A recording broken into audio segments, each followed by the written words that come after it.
The market in negative territory once again in today's trading session. Talk us through some of the major movers.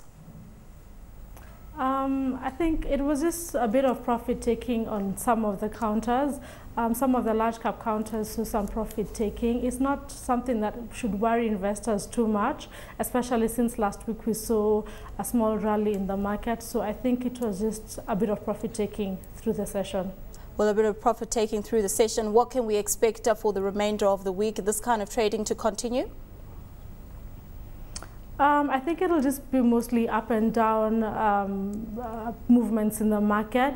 Investors will be looking into stocks like Centum, stocks like Safaricom, banking stocks that are yet to release their third quarter earnings, and things like Kenya Power, which we have seen trade fairly actively in the market in the past few weeks.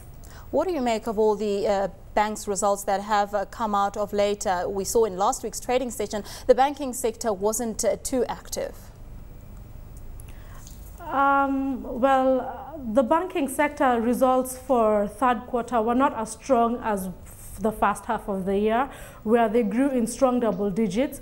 But now it's been mostly low double-digit growth in the banking sector. So I think investors had expected more but didn't get this.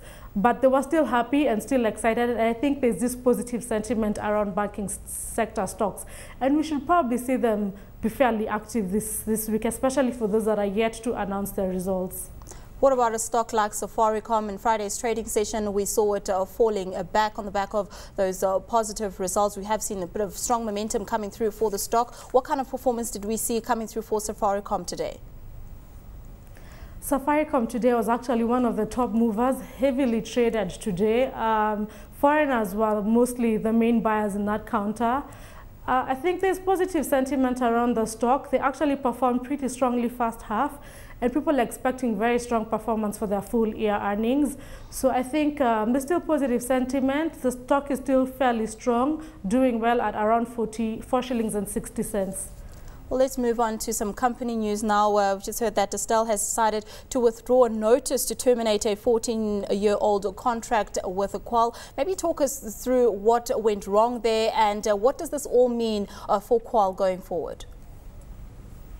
Really, what happened here was that Distel grew impatient. They were not willing to wait for the government to privatize Kwal. The government has a 76% stake in Kwal, and Distel have been waiting for the government to privatize this farm so that they can acquire a majority stake in that farm.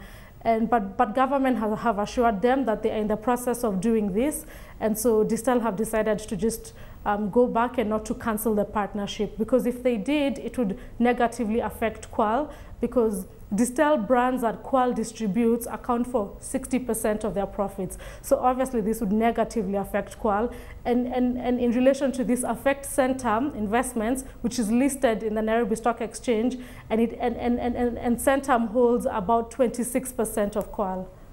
And in other news, we know that Scan Group is perhaps losing a bit of market share. We saw it dropping back by 67% in the 3 months to September, really compared to 77% in the quarter ended March. Would you say that the smaller players are to blame for this? Yeah, smaller players are to blame for this. We saw smaller players increase their ad spend. Well, it's worthy to note that as the market share came down, the overall ad spend actually was up. The advertising market has done well this year.